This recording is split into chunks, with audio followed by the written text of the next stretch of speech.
I'm going to start off this video by saying that I really like Audio-Technica's $200 ATH-SR50BT headphones. And if it weren't for their crappy touchpad, they'd be one of the best $200 ANC headphones on the market right now. So admittedly, I was pretty excited when Audio-Technica announced their new ATH-ANC900BT Quietpoint headphones at CES 2019.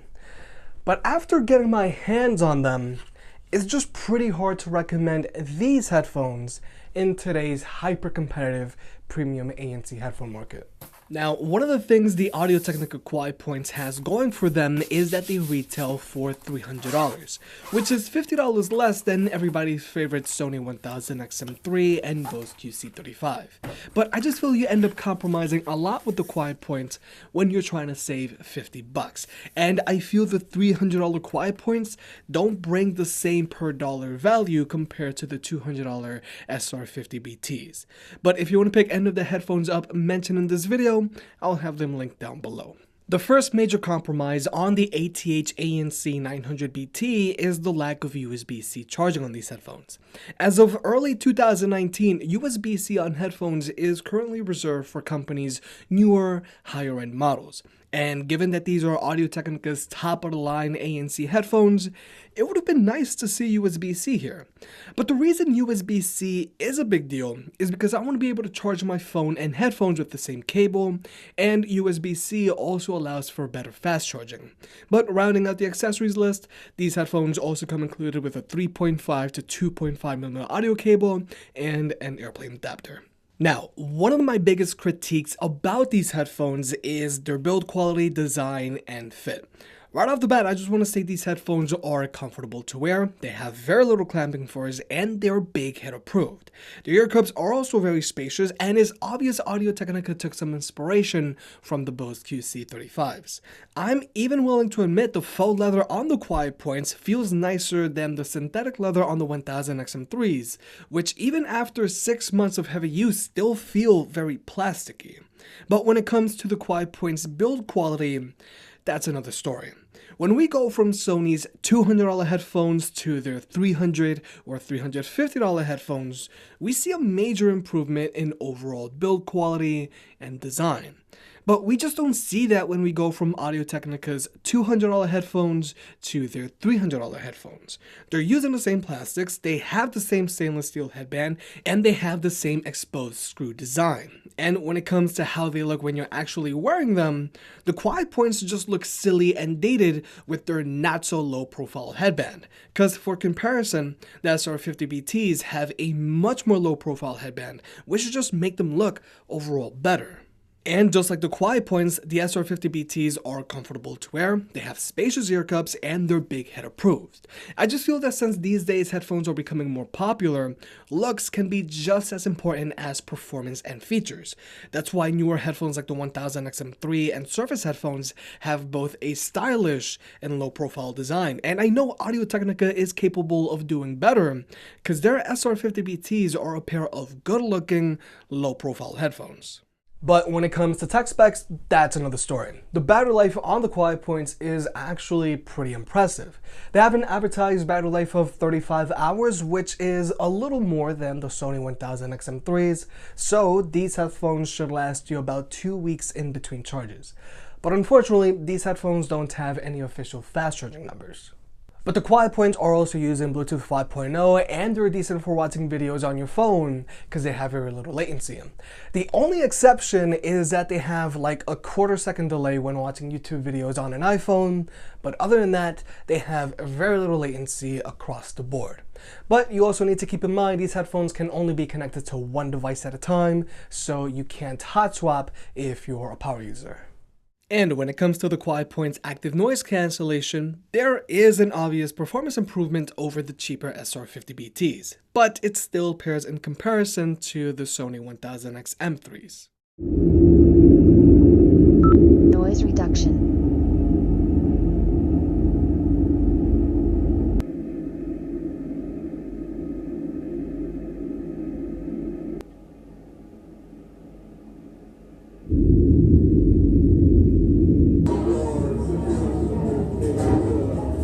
Noise reduction.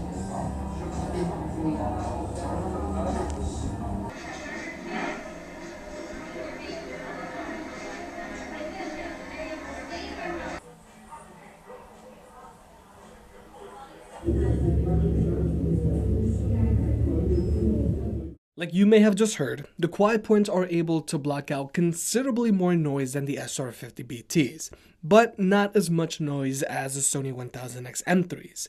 The active noise cancellation on the Quietpoints actually performs similarly to the Bose QC35s, which is pretty cool. But just like the Bose QC35s, the Quietpoints do have some cabin pressure. It's nowhere near as harsh as the Bose, but I do find myself having to pop my ears every now and then with the Quietpoints, and there is a noticeable amount of hissing if music isn't playing when the ANC is left on. Audio-Technica also allows you to adjust the noise cancellation on the Quietpoints, but personally I can't tell the difference between the three modes, so I just keep the Quietpoints on airplane mode all the time.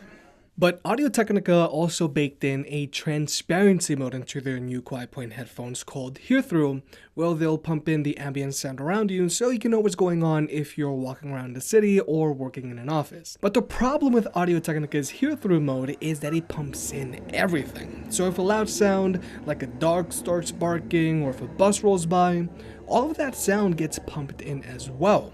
Whereas the Sonys, which have a similar feature called Ambient Mode, are smart enough to block out that unwanted noise pollution, saving you from sudden jump scares. But the Quietpoints also have Quick Hear-Through, where if you press this button, they'll mute your music and pump in all of the ambient sound, like this.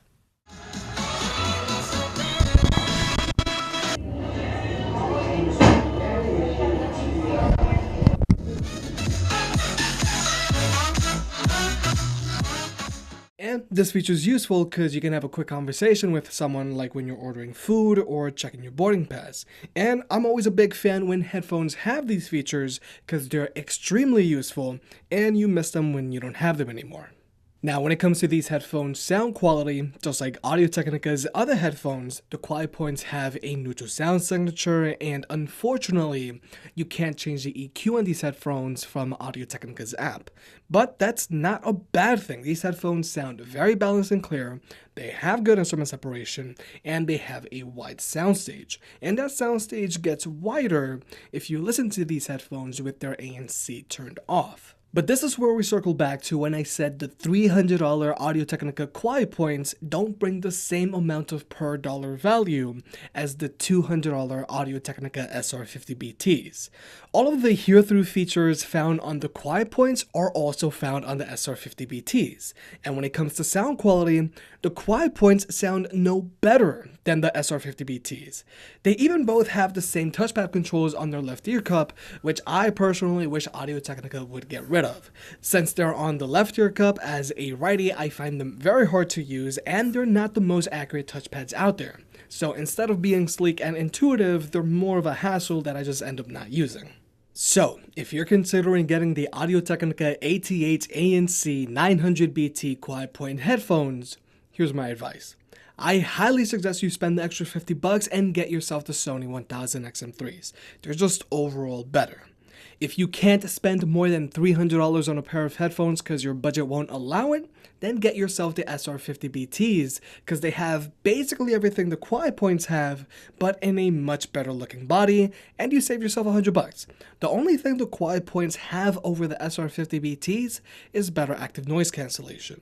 But if you really need a pair of headphones with potent active noise cancellation on a budget, then I would try to get the Sony 1000X M2s, which are typically on sale now. If you made it this far, I guess you enjoyed the video, so hit that like button and get subscribed. It helps out more than you realize. If you want to pick any of the products up mentioned in this video, those will be linked in the description down below, and you can also support the channel by checking out the merch store. But other than that, I'll catch you next time.